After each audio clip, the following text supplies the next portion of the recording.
Humanianity, a new religious call. Humanianity, religion for us all. Humanity, now we all can see. Humanity, how much better we can be.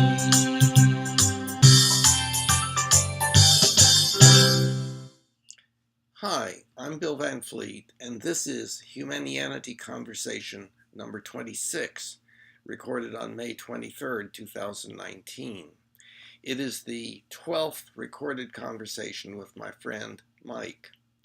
Most of our discussion was about the Humanian Ultimate Ethical Principle, or HUEP, or HUEP, its nature, meaning, and implications. Mike reported having had some initial reservations about the wording and meaning of the principle, but with further clarification seemed satisfied with it and committed to it. We also talked about foundationalism, moral relativism, situational ethics, and the concept of one's sphere of influence, and how all ethical judgments are probabilistic. All of this had to do with the concept of rational ethical living consistent with the HUEP associated with the basic meaning of Humanianity. Good. So I believe we had quite a discussion last time, the main thing having to do with the difficulty in considering Humanianity to be religion, but not a religion, to have the nature of religion, but not be a specific religion. And I recall something different. Okay. I recall that the most of our conversation was about the difference of opinion we had regarding the interpretation of Humanianity.com, and in my belief that the likely interpretation would be that it's a religion, and your interpretation that, well, primarily no, what it really says here is that it's not a religion. It's not, it is a religion in the sense of it's religious in nature, not a religion. And I thought something different. I don't think we ever came to a decision. No, we did not. And of course, it's really more a kind of like a semantic thing, and it would vary. I think the degree of difference of opinion, if any, would vary from person to person.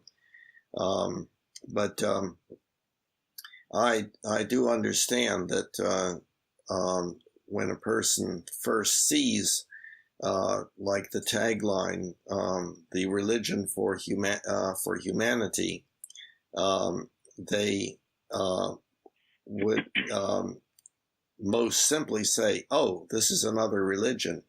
But my best bet is that most people would say, "Humanianity? Never heard of that."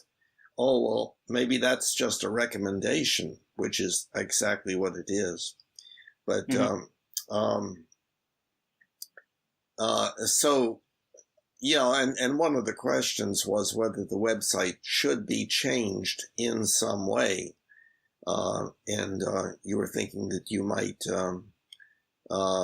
do a rewrite or, present the concepts as you see them in a different way, and we could compare notes and so on. So, but at any rate, and then toward the end,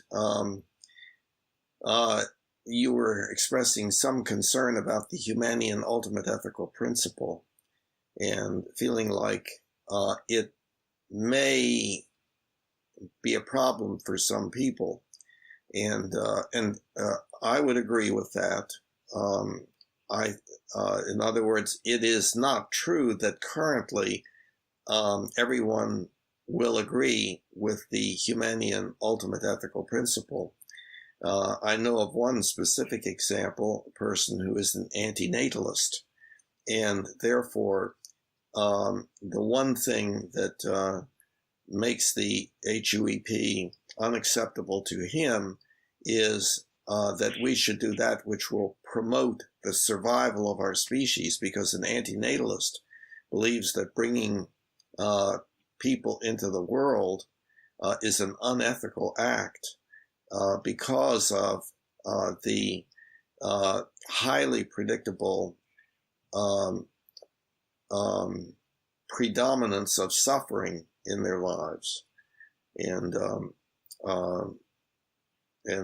you know, I am not an antinatalist, but I understand that kind of viewpoint, and it is an interesting thing to try to respond to, you know. Well, yeah, I remember that's where we had ended up, and we also had some interchange about the nature of our communication and dialogue, which we could get to. I think I had some ideas about how to improve that. We could maybe talk about it another time. But with so I think so I had been talking about the ultimate ethical principle at the end of our last discussion. I just had the idea. I said, gee, that's a very important part of humanity that we've never touched on in these discussions. And I think quite maybe appropriate, because when I last really seriously considered the ultimate ethical principle, and maybe we should go over it about what that is and show people what it is and how it fits into humanity, and especially rational ethical living and the belief manual and whatnot. I remember having trouble adopting it in full, and so I thought it would be an appropriate way to have some discussion. And this will be an appropriate forum to have some discussion around it. So, you want to?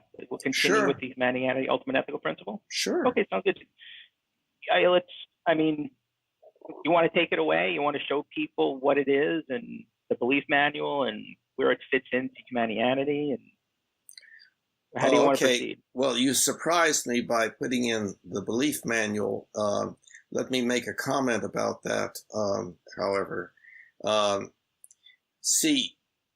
I see the website as a tool or a set of tools provided by one Humanian, that Humanian being myself, but that any Humanian could do the same thing and might do it differently, of course. The set of tools is basically designed to help people do the kind of thinking that would, in my opinion, be consistent with the Humanian Ultimate Ethical Principle. And it's because I believe that it is the sharing and comparing of ideas that enables us to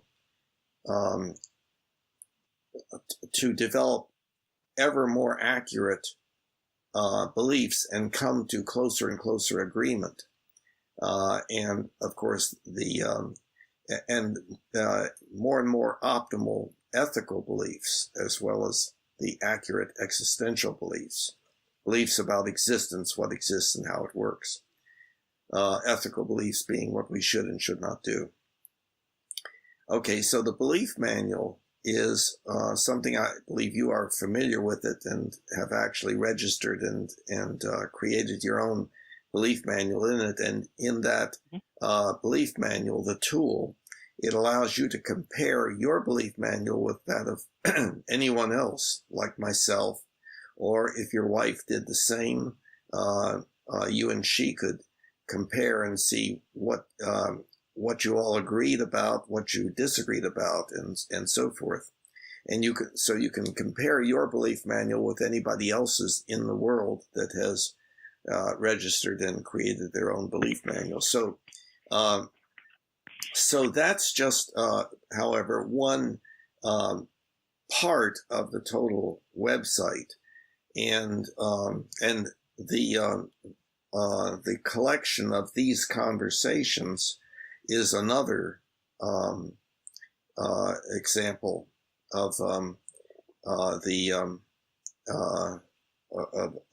set of tools, because people paying attention, listening to these discussions between two people can benefit by the increased depth of thinking that produces. So again, the website is just a collection of tools. Now, going back to what you were wanting to focus on was not a particular set of tools, as far as I know, a particular set of tools, but to take a closer look at the right. Humanian Ultimate Ethical Principle itself. And You're correct. Yes, and you're absolutely right. In the Humanianity Ultimate Ethical Principle is just one ultimate ethical principle. So what I mentioned when I was talking about the belief manual, I thought it might behoove our audience if you could explain the belief manual and the concept of an ultimate ethical principle. And then maybe we could use that to say, okay, now that you understand what the structure is for an ultimate ethical principle and rational ethical living, here's one example of an ultimate ethical principle. Here's the Humanianity Ultimate Ethical Principle. Unless you feel that's worthwhile? Let's see. I think I did not quite follow that. Can you say that again? Sure. So I do recognize that the Humanianity Ultimate Ethical Principle is just one ultimate ethical principle of an infinite amount of them. But I felt that for us to really understand the Humanianity Ultimate Ethical Principle and how it fits into humanity, it would be beneficial for our audience to understand just the concept of an ultimate ethical principle, what that means, and how it fits into this idea of rational ethical living. Okay, yes, okay. So that does not have anything to do with the specific tool, the belief manual, which I encourage everyone to explore, by the way. Put in a plug for it.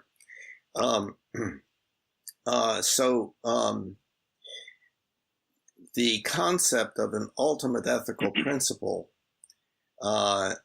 comes about especially when we are considering an ethical belief system, like a basic ethical philosophy, that is organized rationally. And so we need to, I guess, take a look at the word rationally. What does rational mean? And it means something very specific in my use of it and in the way it is used on the website. So I don't want to go into a lot of specific detail. That makes it too drawn out. It ultimately goes back to we are hominids, and we have a certain kind of ethics that is built into us naturally, like chimpanzees do, and that is obedience to whoever or whatever is most powerful. We humans have developed one unusual capability that has made all the difference in the world, a huge difference, and that is the development of essentially the infinite capability of using symbolic language. In other words, symbols and the rules of syntax, words. And so we can construct sentences. And that, of course, has enabled highly intensive empathy and very effective cooperation. And but something else then, because we had language, we began being able to do something else, and that was with language we put our beliefs into sentences, and then we have learned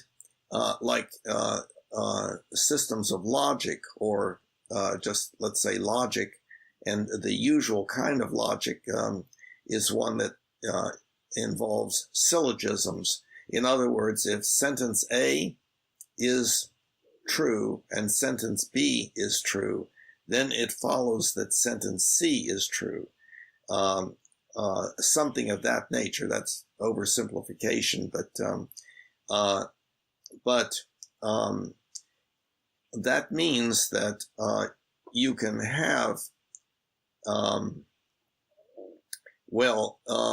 ethical beliefs that are at more and more general levels, and that are and a set of ethical beliefs that are internally consistent with one another logically.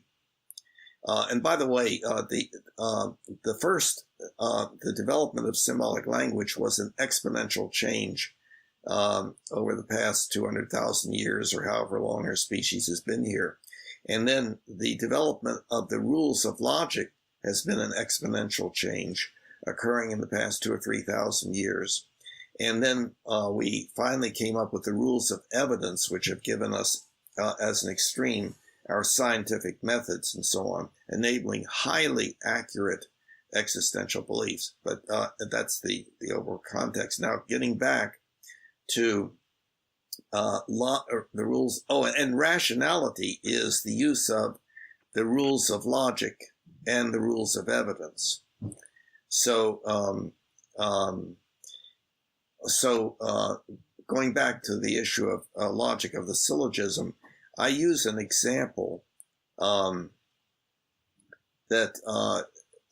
enables, I think, us to understand more what we're talking about a belief system that is hierarchically structured in a logical fashion. Well, logical and a rational fashion, but that means logically the beliefs follow from one another down this hierarchy. And so I use as an example that I have this lowest level ethical belief. I'm holding a gun on a man. It's probably not a real good example to use, but I'm holding a gun on a man and I say, I should not pull this trigger. Okay, that's an ethical belief. Well, you can say, well, why should you not pull this trigger? Well, what I would say would be something like, I should not kill that man. If I pull this trigger, I will kill that man. Therefore, I should not pull this trigger. Okay, so that's kind of a syllogism. Okay, so that there's the lowest level ethical belief. I should not pull this trigger. A higher level ethical belief. I should not kill that man. So then you say, well, why should you not kill that man? And I say something like, I should not kill any human being. This man is a human being. Therefore, I should not kill this man. Okay, now there, the first one, if I pull this trigger, I will kill that man, is an existential belief. This one that I just gave is probably, you would say, more like a definition, as to what human means and so forth. But at any rate, with that either existential belief or definition in there, the higher level ethical belief leads to, logically, this more specific lower level ethical belief. This higher level, as they go up, they tend to be called different things than ethical belief. They are often called ethical rule of conduct, or even higher than that, ethical principle. Now that's just kind of vague. There's no real clear distinction. I guess there could be some definitional clear distinction made between them, and we could, speculate on that. But what happens is that the higher level the ethical belief, the more ethical beliefs would follow from that, given different kinds of situations. And but what happens is that ultimately one gets to a highest ultimate ethical principle, an ethical principle that is ultimate, meaning it is not legitimized by an even higher level syllogism, such that it was following from a higher level ethical belief. Because if it were, then this one would not be the ultimate one. And of course, you could say, well, you can keep going, and that would give an infinite regress, which is kind of a very unhelpful situation. So the question then comes about, well, what about this ultimate ethical principle? And here, a lot of people have difficulty with the idea that it is, quote, arbitrary. Well, what do we mean by arbitrary? All that I mean by that is it is not rationally legitimized by an even higher level principle that is accepted as such, because then it would not be ultimate. Okay, there still are reasons for that ultimate ethical principle. And, but basically it comes out to, well, I just like it. It appeals to me. And so you were mentioning there could be an infinite number of ultimate ethical principles. It would be very hard to come up with them, of course, or any substantial number. But there is an example that I give of another ultimate ethical principle, which would have drastically different outcomes. And that would be, we should do that which will promote the greatest diversity of species on this planet. Well, I think one could logically deduce from that we should exterminate us humans, since we are causing a major extinction equal to maybe an asteroid or something, and or ultimately may be that. So, and you might prefer that, and therefore you might, try to undertake some methods for getting us to stop reproducing and or exterminating us or stimulating war or whatever. But I don't think that would appeal to you. And in coming up with the Humanian Ultimate Ethical Principle, the words put into it, this was just an effort on my part to guess what would appeal to almost everyone if they had really good understanding of it and did not have some, like, quote, mental health issues or something. Because there may be some people that are so filled with anger and revenge that they would really like to see a nuclear holocaust, some way to provide it,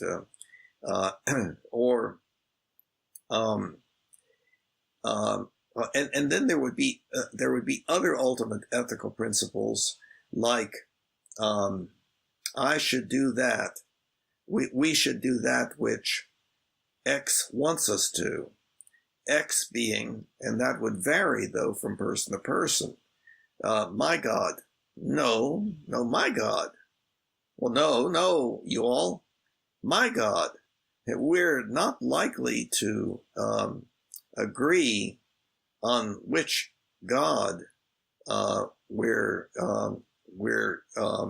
saying we should obey.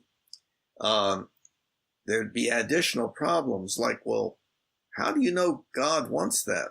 Oh, well, it's written here in our religious literature. Yeah, but in this other religious literature, God presumably wants us to do something different. And furthermore, how do you know that the literature, that there wasn't a typographical error if it was dictated by the God, or that it was just plain wrong and was the idea of some human, etc., etc.? And there will be no agreement about that. I don't anticipate that there will ever come to be agreement as to an entity that we have to obey, where we know what that entity wants us to do, and that is known and understood easily by everybody on the planet. I don't think that that's likely. And in fact, this kind of ethics that I'm describing is, of course, authoritarian ethics. So the idea is we should obey X. But then again, one could always ask the question, well, why? Maybe we really should disobey X. And then there would be answers, given for that. But the problem is that so far, going back as far as we have history, right on up to the present, authoritarian ethics keeps us divided against each other. It's my leader. No, it's my leader. No, it's my God. No, it's my God. These groups tend very easily to get into fights with each other. And of course, fighting, I would say, leads to pain, suffering, disability, and early death, PSDED. And so I, being Humanian, am against that kind of ethics. And indeed, for the ethics that we've talked about, the social contract, where it's devised by all of us humans for all of us humans, and not imposed upon us humans by some other species or entity. And of course, the example of the social contract, the concept is emerging, and that good example is that of democracy, where we work out procedure that is by all of us, for all of us. Now, democracy is very, very, very imperfect and is controlled more in an authoritarian way by the people who are more powerful, namely the 1% that have all the property in the form of money, and therefore keep the rest of us kind of in some degree of slavery. I know that's a stretch of usual use of words, but I think there's, slavery is a manifestation of a dominance hierarchy, and we still have that. But instead of fists or weapons, it's now money, the owning of property and dishing it out to other people if they will do what we want them to do, and so forth. And so it's a much better system than just plain slavery based upon if you don't do it, then you get a whipping. If you do it, then we'll feed you. So at any rate, that's kind of a long presentation, but it hopefully clarifies the nature of the ultimate ethical principle. And so one of the philosophical issues that is talked about with regard to this is the concept of foundationalism. In other words, whether there is a foundation for our ethics, as opposed to it just being a matter of, quote, preference. Foundation means that it's that there is actually an objective good and bad, ethical good and bad, that can be found if we look for it in the proper way and so forth. And the opposite of that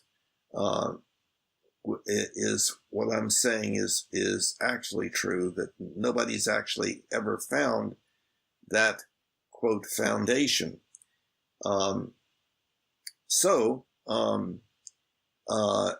Now, my current understanding is that people usually label the alternative relative ethics or relative morals, and it's usually looked down upon.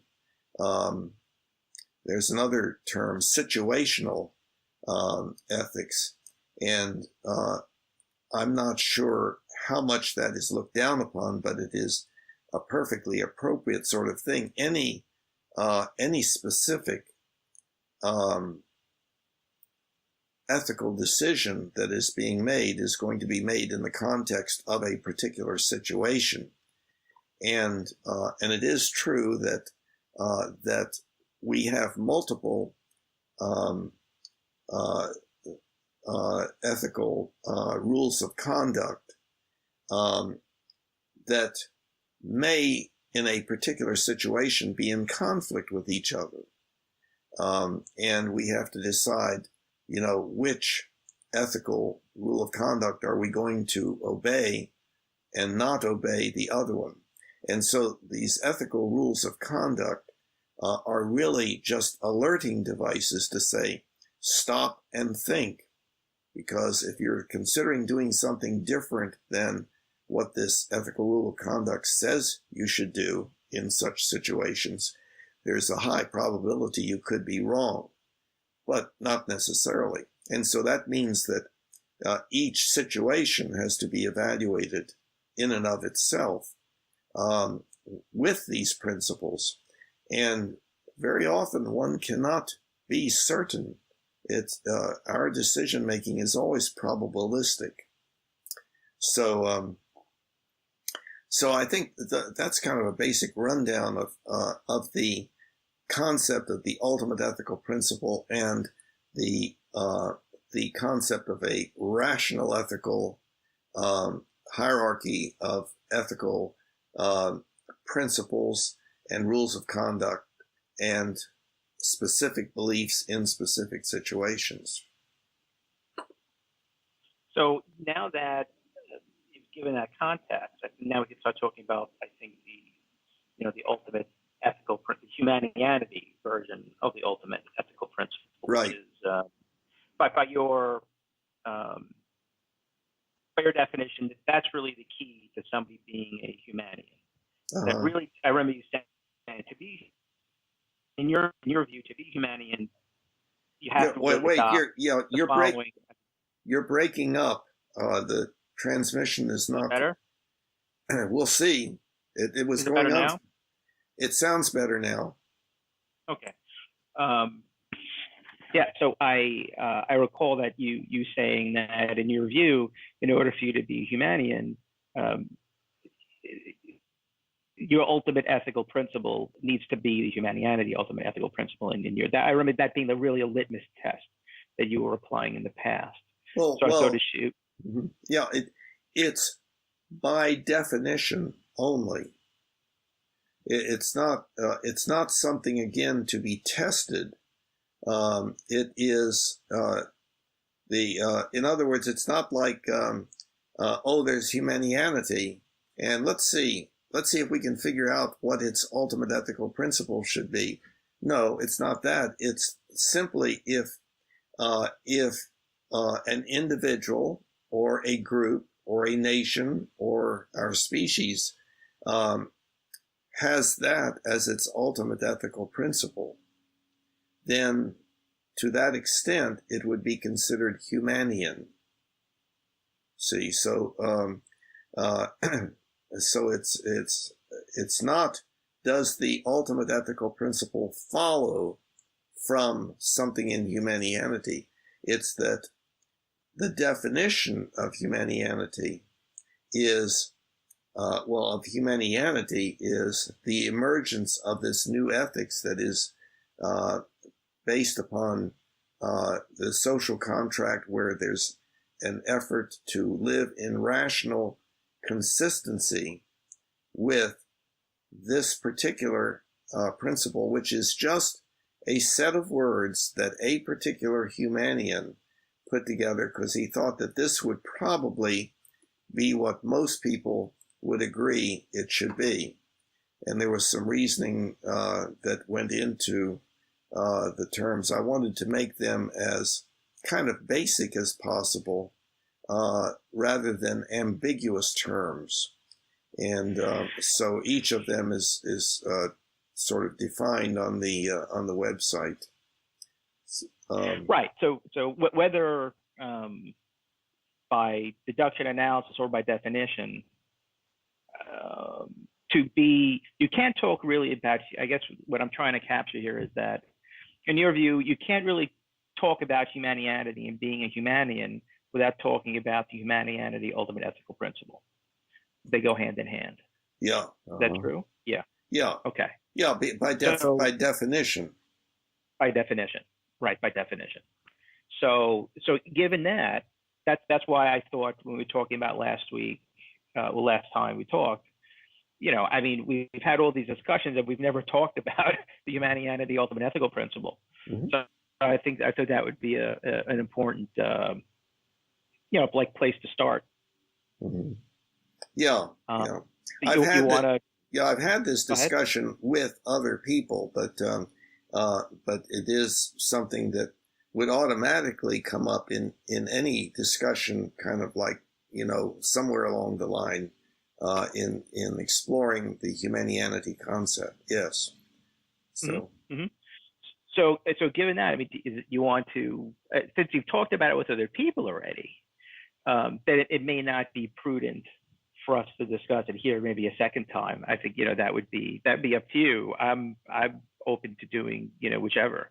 Well, no, it's things are always different with a different person, and I think it's useful and helpful. If there are questions in your mind, then the bringing out of those questions and us working on trying to find answers to them, I think, is a beneficial thing for both of us, and also if anybody ever views this, then hopefully for them too.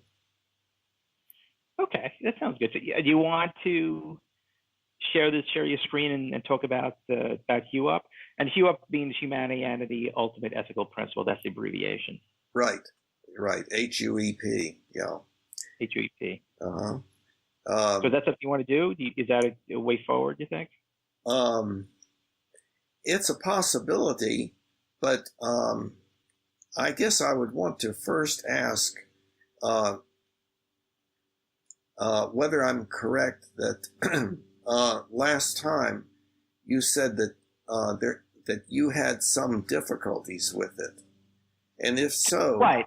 I think that that would be, to look at those difficulties would be better than just a like a reading through of the website. We might want to go to it, but that's not what I implied. What I was thinking, that before I start talking about the degree to which I would support HUEP in my own life, that we should, I guess, maybe display what it is that we're talking about, because our audience may not know that. Okay, well, so or not, or we could just start talking about it if you want. Yeah, well,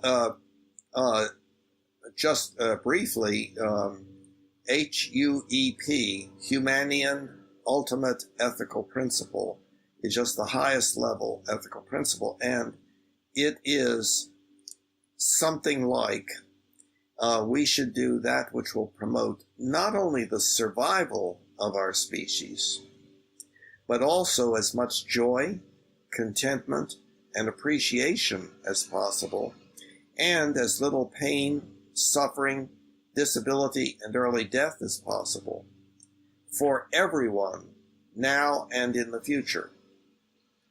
Um, so I tried to use terms that would be relatively basic. Now, I have said it as we should do that which will promote not only the survival of our species, but also the good life for everyone now and in the future. But then the good life had to be defined. And so this is the way the good life would be defined. You see what I'm saying? Right. So I've been familiar with HUEP for a while, and spent some time. I reviewed it again before our talk today, because I knew that would be the kind of central point of it.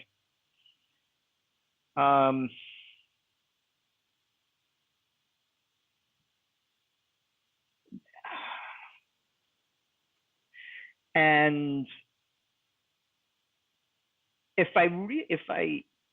I think that there's a lot of ways that I could, and I have like kind of analyzed this ethical principle to decide whether or not it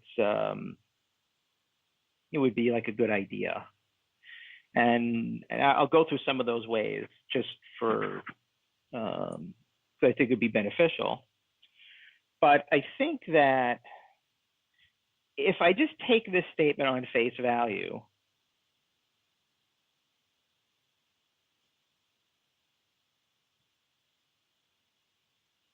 and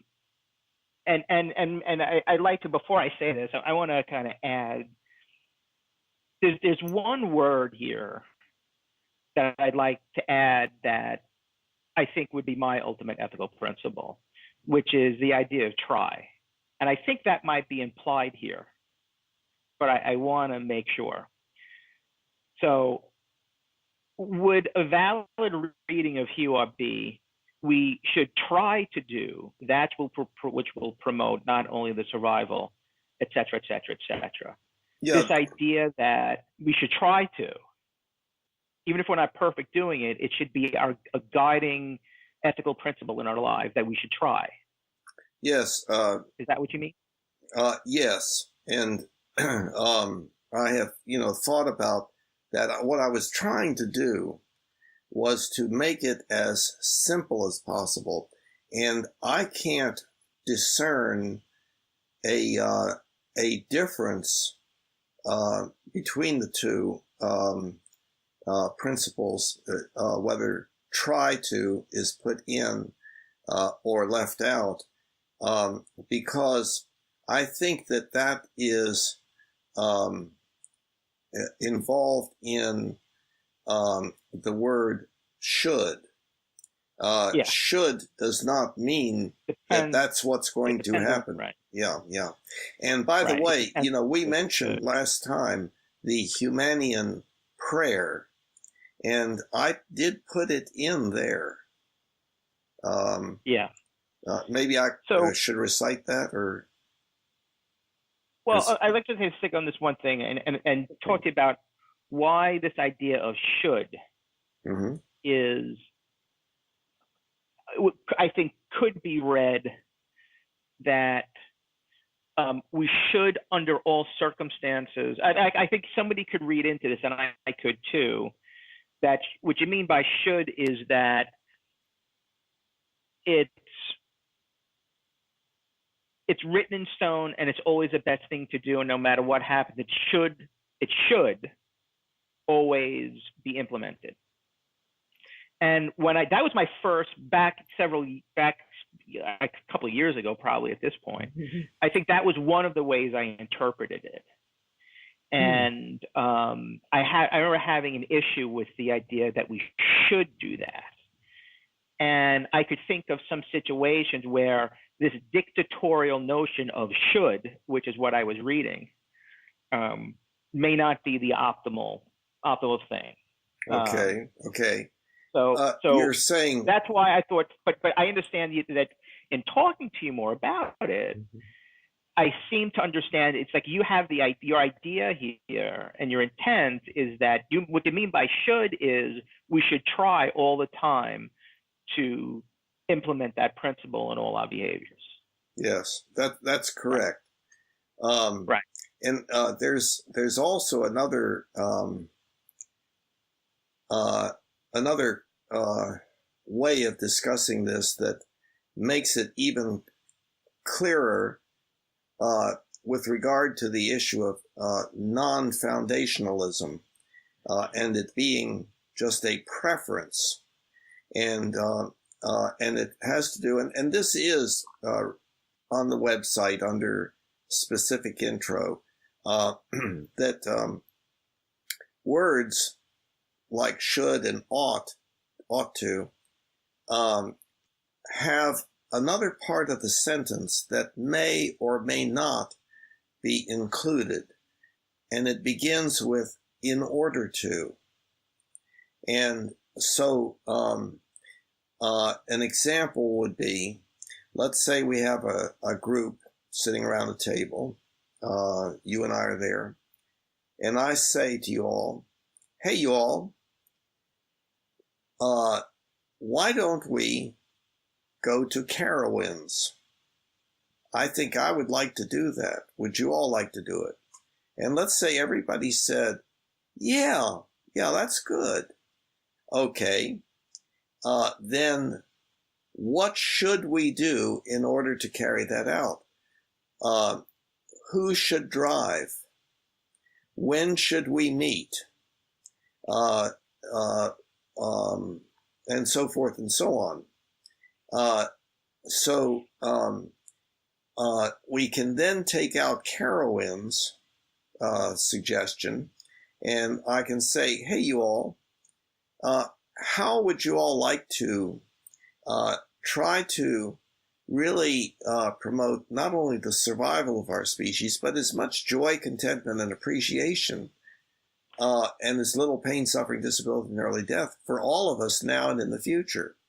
And I would hope that most people, and maybe all people sitting around the table, would say, yeah, that sounds like a fantastic idea. Okay, then that's what we should do. Try to promote and therefore we should try to do this, that, and the other. Well, I don't know about the other there. No, that doesn't sound like that would promote it the most. Now, so there could be disagreement as to how to promote it. Just as there could be disagreement about the Carowinds project. No, I don't think we should have that many people in each car. That'll make it unpleasant or something. So that's it's basically we humans, hominids, that have developed language and now can do this sort of thing. We can make for a far better life for ourselves than that which we have always had, that is our human version of what all other dominance hierarchy species have, which involves a lot of pain and suffering and sometimes early death. And disability. So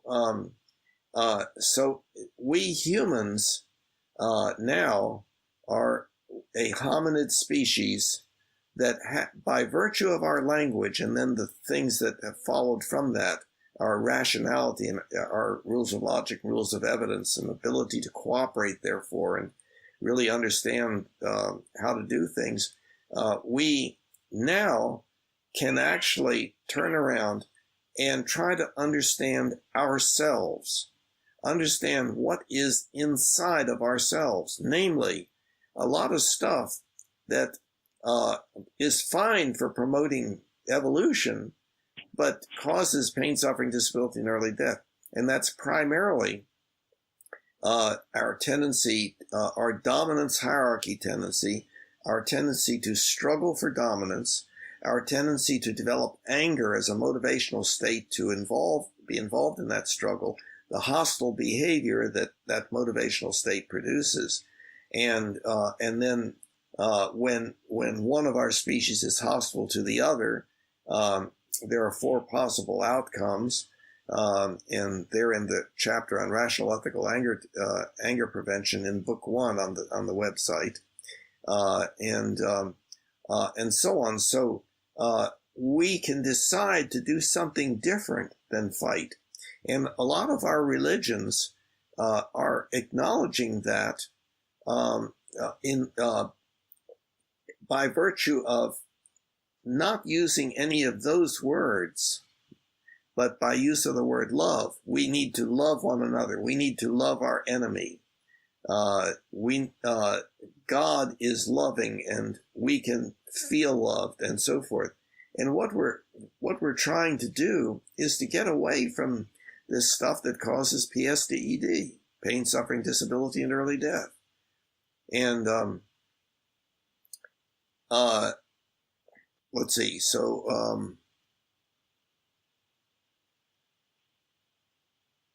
okay, I think I came to the end of what I was presenting. Oh, okay. So yeah, so I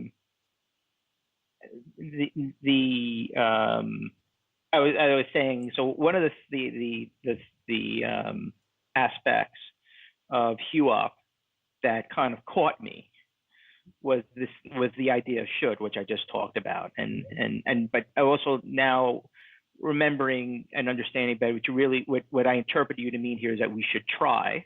Mm-hmm. And the other thing I remember that caught me was, and this had to do, this is a corollary to my interpretation of should, but what was this idea of almost, is this possible? And again, at the time I was considering whether or not the application of this principle was possible. I was interpreting should in a very different way than we just talked about. I see. In terms of, we should try. Mm-hmm. And when I was not interpreting it in using this idea of we should try, mm-hmm. what was blocking for me was a couple of things. One of which is that it seemed to be almost antithetical to human evolution on the planet Earth. And I remember myself kind of, I remember talking about this with you in class. I remember saying it's like I because of that, because I think evolution is really survival and of the fittest, or that which is most adapted to a competitive environment. I said to myself, it's almost like this HUEP flies in the face of that. And that is so. And that's the other thing. All right, exactly. And that was the other thing. The other thing is, and that's the point. I mean, the point is human evolution has instilled with us these destructive ethical behaviors that are a result of an evolutionary adaptation. And you're absolutely right. It's like they no longer apply, they're destructive, and we should now start operating contrary to what evolution has programmed. Well, let's say it a little bit different. It's not that things have changed.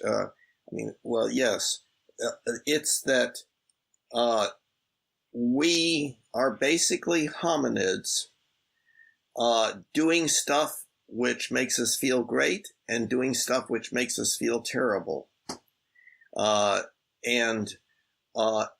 It's by virtue of our human development of language and the subsequent developments of rationality and much increased capability that we can turn around and, in the face of what has been natural all along and has been brought about by the usual processes of evolution that indeed make us good fighters, and so on, we can turn around and say, well, let's do that which will give us a better life. And that means stopping fighting. It means stopping having anger. It means, when having anger, stopping engaging in hostile behavior. Now, these are just ideas of one Humanian. Now, another Humanian might say, oh no, anger is good and we need to fight to accomplish what we need. But I would debate with that Humanian that my position was more consistent with the Humanian Ultimate Ethical Principle, because I think fighting and hostile behavior and war and genocide and everything cause pain, suffering, disability, and early death, and rather than minimizing it.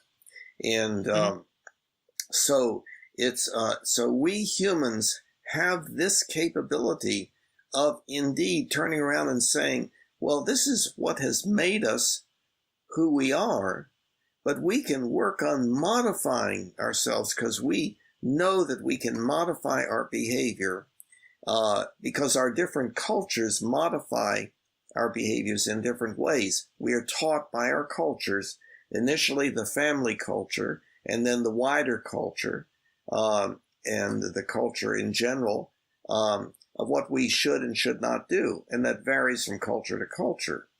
And so there have been very violent cultures, and there have been very peaceful cultures, and so forth. So there's been variability there.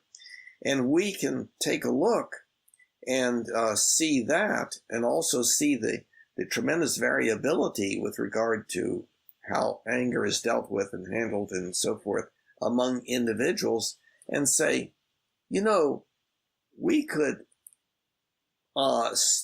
take a stand against some of these things inside of ourselves that cause PSDED. That we know that we can, our behavior can be inhibited by the culture. It is inhibited by the beliefs that we obtain from our culture. And so we can work on our culture, work on having a culture that says, no, let's not fight. Let's sit around the conference table. Let's not fight. Let's try to understand each other. Let's not be judgmental and vengeful. Let's be understanding and be kind and so forth. That is going to work better. By work better, mean be consistent with the Humanian Ultimate Ethical Principle. Mm-hmm. Yeah, so that was the second thing that caught me, and very similar to just to review, that the first thing that caught me was this idea of a dictatorial should, and I was able to kind of overcome that concern by understanding that should really meant, you know, we should try, and which is something I agree with. Yeah, well, you now I'd like to offer here. Can I? I broke up, right? Yeah, you broke up. Hello? Yeah. Oh, yeah. You broke up. Say it again. Okay, I'd like to interrupt if I can and say what I think was, at least to some extent, involved in that difference in understanding that you had. And that is, number one, it would be natural and normal for you to associate the word should with a dictator, because that is the normal ethics of chimpanzees and other hominids and other species that are dominance hierarchy species, social species. So we naturally tend to think then, associate should with something that is imposed upon us, and with the threat of punishment or revenge or something like that. In other words, unless we're more powerful than what we're going up against, and so on. And the other thing is, included in what I was saying is that we kind of assume that, well, if you don't do what you should do, then of course you've got to be punished. And well, that, I didn't mean that, but I know, but I wasn't thinking that, but dictatorial. In regards to what you dictatorial, exactly. Yeah. But I think in analyzing and considering how people are going to interpret the website, I think that the definition of should is actually used to indicate obligation. The second definition is used to indicate what is probable. Duty, yes. Correctness. Yeah. Typically when criticizing somebody's actions. Number one. So I think number one is ethical, and number two is existential. Has to do with existential beliefs. And the example that I give for that is, well, according to this map, it should be around the corner. That's not an ethical belief. That's an existential belief. That's the problem is that the word should, just like the phrase ought to, can have either ethical meanings or existential meanings. According to the map, it ought to be around the corner. See, so right. So that's what I think for me, I try to consider in terms of it would have helped me to be clearer about that if because of that first definition of should, to have it modified by try to, I think that would be helpful. So I think what I'm trying to comment upon is that I think your idea that the reason why I interpreted should that way was because it's part of my human nature. And I think I interpreted should because that's actually the definition, the primary definition of it, that I've been told my whole life. That's what should means. Well, yeah, but and there's one other factor that I think is involved in this reaction that you have, which I think is not an unusual, it's a highly normal reaction. And that is because of our normal, natural model of child rearing, which makes use of punishment. And because punishment produces, among many other things, anger and a tendency toward oppositional behavior, that what happens is we grow up, most of us saying to ourselves, I will be so glad when I am free out from under this controlling person or culture or whatever. When I am finally free of being controlled by my parents, or these awful religions which tell you what to do and so forth. And then the people, they try to control you and so on. And then let's see. There was one other thing. Let me see if one other thing that I wanted, if I can capture it. It just escaped from me. We're talking about. Yeah. And so people say, well, you can't always live by shoulds. You've got to live a little. And that's a part of this wanting to be free of what is felt as dictatorship. That was the last thing. I see. Yeah, none of those things apply to me that you just use as an explanation, I think, for possibly why. I think, I confused the word should,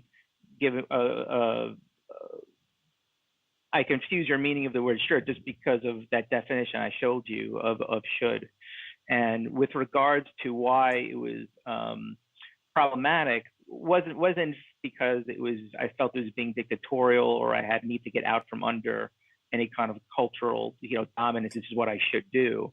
It was actually in relation to, and this is actually my third issue, that I would have if I didn't interpret should as meaning should try to, is this idea that is what I discussed last time. It's this tragedy of the commons that I feel pretty strongly, I think probably still, that if I were to actively do that, should, the way I originally interpreted, instead of should try, and in that original interpretation I had of should, meaning I should under all circumstances, no matter what, implement this principle, I really felt that I would be opening myself up to abuse by people who absolutely do not follow that principle.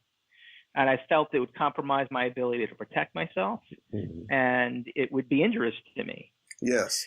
But and that was, it had nothing to do with feeling like I want to live a little or be dictated upon. It was this idea that I felt that would be dangerous for me. However, this idea of I should try is really different than I should do it under all circumstances at all costs. So, and I could still agree with that. I think I should always try to do what you say in the ultimate ethical principle. But and subsequently, as you clarify when I talked to you about this in person, of course, if you find yourself getting, if you're dealing with like Hitler, and you it's like, well, you have to stop the guy, and so sometimes sometimes HUEP shouldn't be applied dictatorially, should be applied intelligently. Yeah, well, wait though. Stopping Hitler from killing millions of people would be highly consistent with the ultimate ethical principle. Now, let me comment here. I think I understand what you're talking about. I think what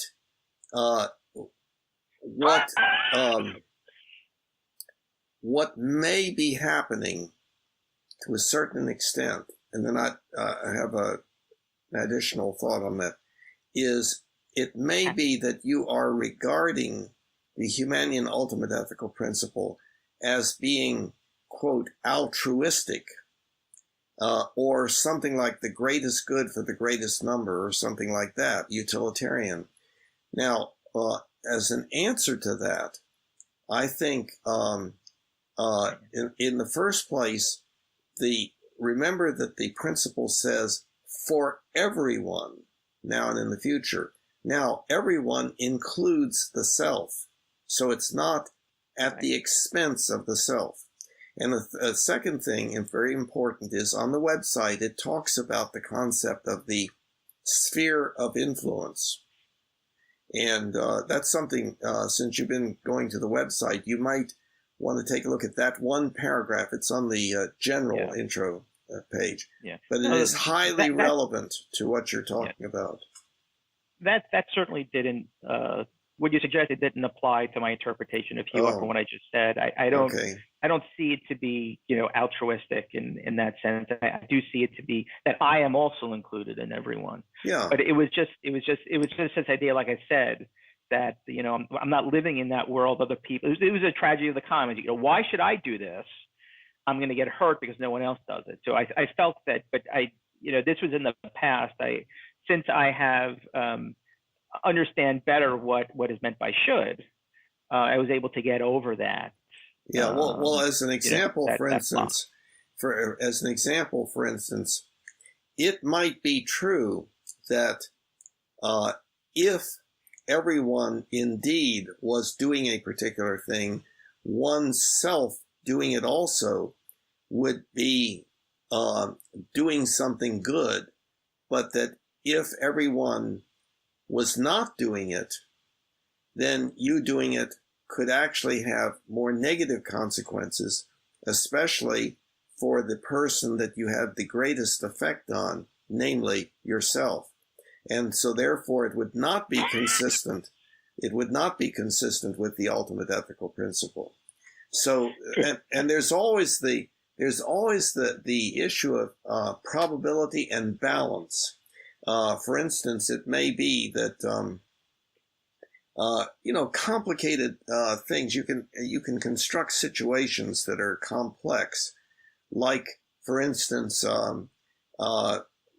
should I try to save this one person when it's going to mean that 10 other people will die? Or should I try to save the 10 and leave this person to die?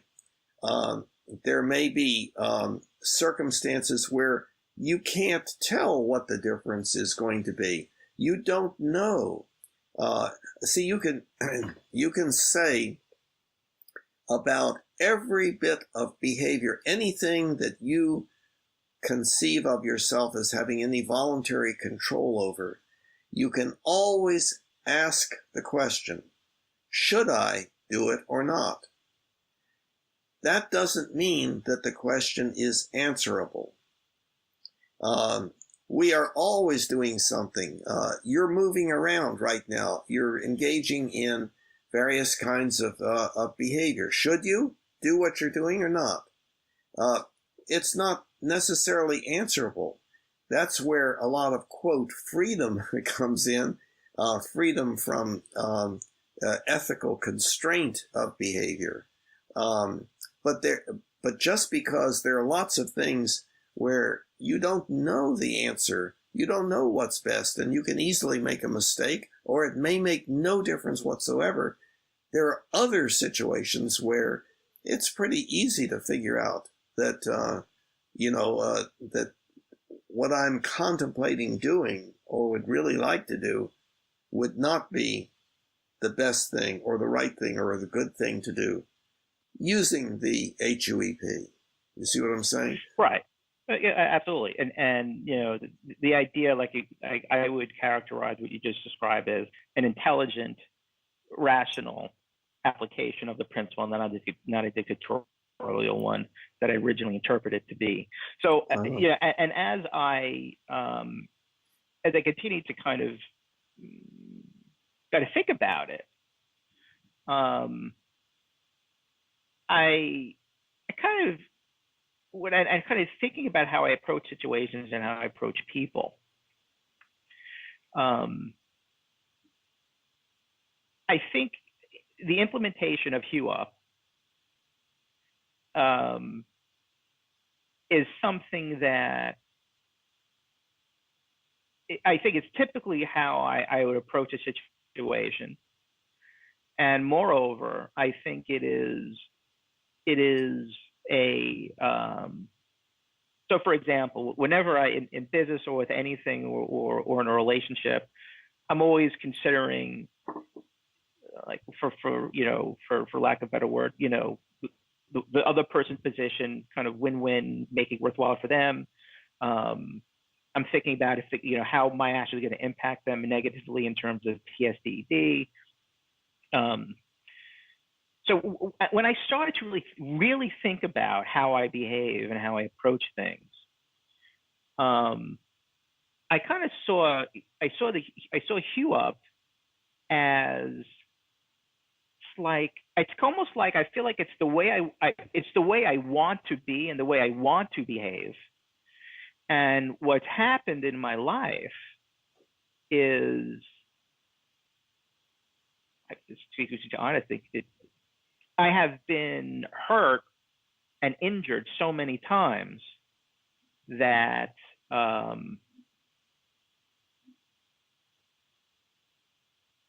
conscious adopting of that principle,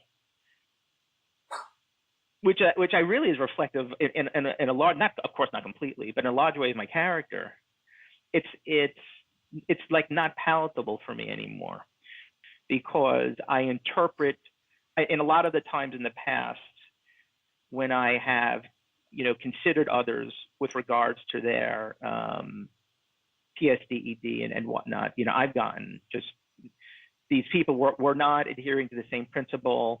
They look at things as win-lose, and I got hurt. So, but nonetheless, I think after looking at it and spending time, for like the past week, a few days 4 or 5 days before I started really thinking about it. I would adopt and agree with HUEP. So in that way, I think I am a Humanian. Mm-hmm. Okay. I guess I am a Humanian, period. If that's all it takes to be a Humanian, that I would agree. Yeah. Okay. And I do recommend that you go to the paragraph on the general intro page that talks about one's sphere of influence. And let's read that, because it speaks so much to what you're talking about and would be helpful to other people, I think, also. Yeah, let's definitely do that. And after that, unfortunately, I'm going to have to go offline. I needed to really get off at 4, but that's not obviously going to happen. So, Bill, can you see my screen now? Yes, I can. Keep going down, okay. going down. Going down, keep going. Yeah, Humanian life. Okay. Wait. Let's see. Yeah, Humanian life. And then go down a little bit further, kind of slowly.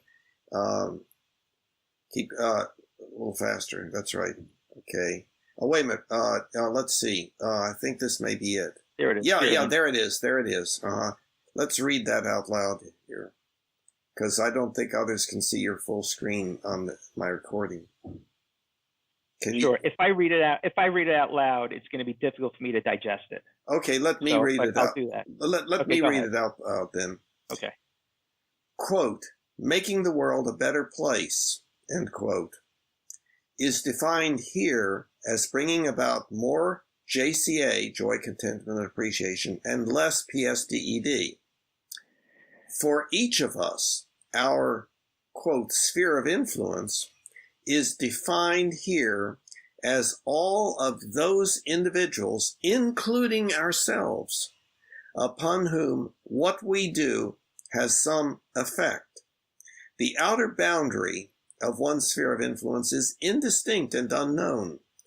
The more influence one has on an individual, the closer that individual can be said to be to the center of one's sphere of influence. The self is therefore the center of that sphere. What we do to and for ourselves, often referred to as lifestyle, is important in determining our capabilities for making the world a better place for others. Also, other things being equal, higher priority should be given to acting in behalf of those closer to the center of one's sphere of influence, because of the degree of potential impact, positive or negative. But of course, there would be other considerations also, such as the likely amount of benefit that might be produced, and the number of individuals that might be affected. And there probably never can be complete certainty about any such decisions. Scroll up a little bit. Down a little bit. Yeah, okay. As all any of us can do is to try, there's our word, try our best to do what we believe will make the world a better place, thus increasing the probability of being successful. So that sphere of influence, it really is dealing with what you were talking about, like you were trying to think of others, and it really didn't help them, but boy, did it have a negative effect on you, or something like that.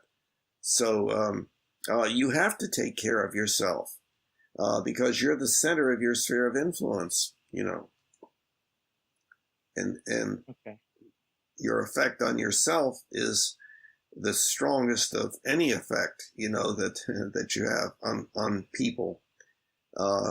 Because the closer to the center, the more effect you have. And so by definition, you're at the center of it. So it's very, very important how you treat yourself. And so then that gets into things like in relationships. A relationship can be such that, for instance, in some relationships, there's the issue called enabling, and where when one person does really what will be helpful to the other person, it just makes things worse, because what the other person, it prevents the other person from experiencing the consequences of his or her own behavior and stuff like that. So, so it doesn't mean that Humanianity has solved all the problems, or that, that now you know how to live life. You just need to know that one ultimate ethical principle. No, indeed. But what would seem to me, as a Humanian, would be that what we need to do is much more of what you and I are doing right now. And that is talking with each other and sharing and comparing our ideas, and seeing where we agree, where we disagree, why we disagree, and working toward agreement. Always being able to challenge whatever agreements we've come to if it looks like, well, we hadn't considered certain things. So I think we've done a good job on the HUEP. I know you've got to leave. Yeah. I think this. Yeah, no, I definitely do too, and I would agree that that as two Humanians that would would you propose to discuss and debate ideas, I feel that we could be doing a better job of that in getting both of our ideas across. So I propose, this might be an interesting thing for people to watch. I propose that next time we discuss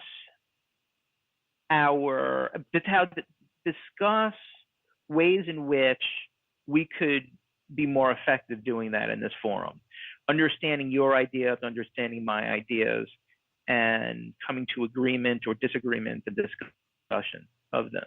I think that would be an interesting exercise to go through. Yeah, and you mentioned forum, and there is not only the belief manual, but the forum on the website. Well, and I meant this forum. I know, but see, this forum is just for you and me, and of course then anybody else that watches. In the forum, in a forum, then other people can join in. And the belief manual is the place where two different beliefs can be presented by two different people, with people voting on which they think is more optimal and so forth. And then that can be discussed in the belief manual, in the forum. And so that's available to everybody now and in the future, So I'm hoping that part of the website will take off eventually. So, yeah, okay, well. Sounds good. So I know I have to leave early. I was supposed to get out of here at 4. I'm late for things I got to do at work. And enjoy Nova Social tonight. I know you're probably going on the way here. Mm-hmm. All righty. Great. All right, Bill. So next week, same time. Let's try to do 3 o'clock again. Okay. Let's see. Just real quickly. Yeah, that would be the 30th. Yes. Okay. 3 o'clock. Okay. Got it. Sounds good, Bill. Have a good one. You too. I'll speak to you then. Take care. All right, bye-bye. Bye-bye.